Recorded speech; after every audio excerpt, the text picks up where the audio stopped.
Hello students, हम लोग पढ़ रहे थे उत्सर्जन तंत्र के बारे में, जिसमें मैंने आपको नेफ्रॉन का स्ट्रक्चर समझाया था।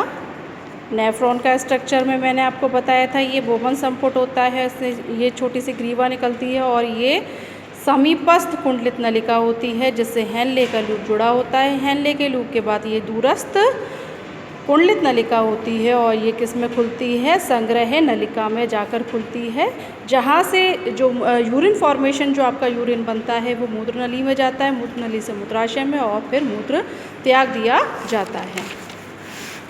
इसके बाद आते हैं हम नेफ्रॉन की संरचना के बारे में विस्तार से पढ़ते हैं। किडनी में 8 से 12 लाख महीन लंबी कुंडलित संरचनाएं होती हैं। ये संयोजी ऊतक, रुधिर वाहिनियाँ, लसिका वाहिनियाँ तथा पेशीय तंतुओं में दबी हुई पाई जाती हैं।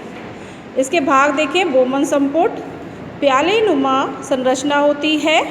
बाहरी स्तर जो है चपटी शल्की उपकलक तथा आंतरिक स्तर विशेष प्रकार की चपटी कोशिकाओं का बना होता है। ये कोशिकाएं क्या कहलाती हैं? आपकी पोडोसाइट्स कहलाती हैं। इसके बाद आते हैं हम केशिका गुच्छ यानी ग्लोमेरुलस। बोमेन कैप्सूल के अंदर ब्लड सर्कुलेशन एक मोटी अभिवाही धमनी तथा बाहर की ओर एक पतली अपवाही धमनी द्वारा होता है। दोनों मिलकर क्या बनाती हैं? आपका केशिकाओं का गुच्छा बनाती हैं। ये क्या कहलाता है? ग्लोमेरुलस कहलाता है। ग्रीवा, ये भाग जो है मेलपिगियन कणिका का निचला भाग है। यह सिलिटेड एपिथीलियम का बना होता है, यानी कि इसमें क्या पाए जाते हैं?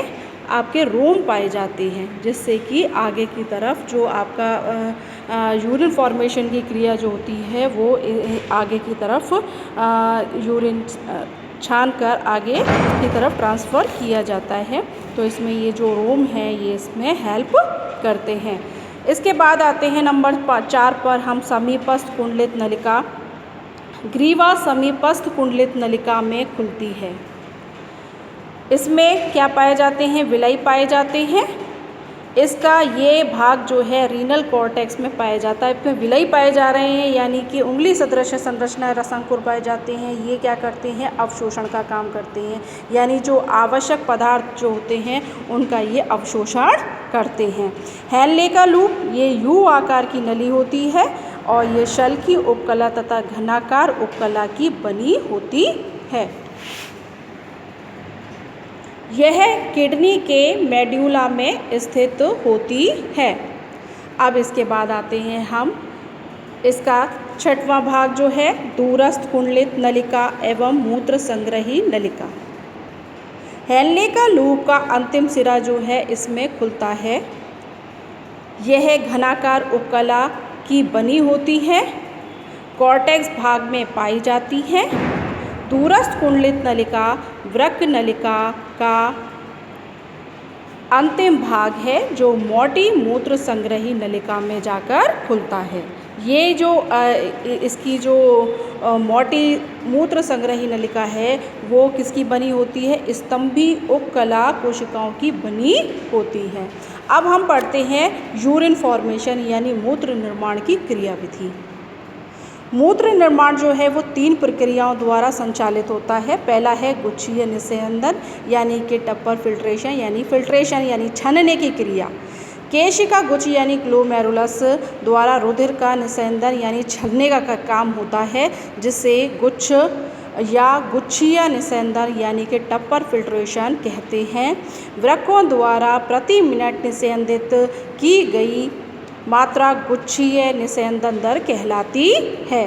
इसके बाद आते हैं हमारा दूसरा चरण शुरू होता है नंबर 2 पुनः अवशोषण यानी रीएब्जॉर्प्शन, यानी कि यहाँ पर अवशोषण का काम किया जाता है। जो छनने के बाद भी कुछ आवश्यक पदार्थ जो होते हैं जो हमारी बॉडी के लिए ज़रूरी होते हैं उनको इसमें एब्जॉर्ब कर लिया जाता है। प्रति मिनट बनने वाले निस्यंदन के आयतन 180 लीटर प्रति लीटर की उत्सर्जित मूत्र यानी 1.5 लीटर से तुलना की जाए तो करीबन 99% निस्यंदन का को वृक्क नलिकाओं द्वारा पुनः अवशोषित किया जाता है। ठीक है। इसके बाद हमारा तीसरा चरण आता है लास्ट, स्त्रावण यानी सीक्रेशन। मूत्र निर्माण के दौरान नलिकाकार कोशिकाएं निस्यंदन में H+ K+ अमोनिया जैसे पदार्थों को स्त्रावित करती है। यह चरण शारीरिक तरल व अम्ल क्षार संतुलन को बनाए रखता है। निस्यंदन के बाद अपवाही धमनी का ग्लोमेरुलस से रक्त संग्रह करती है।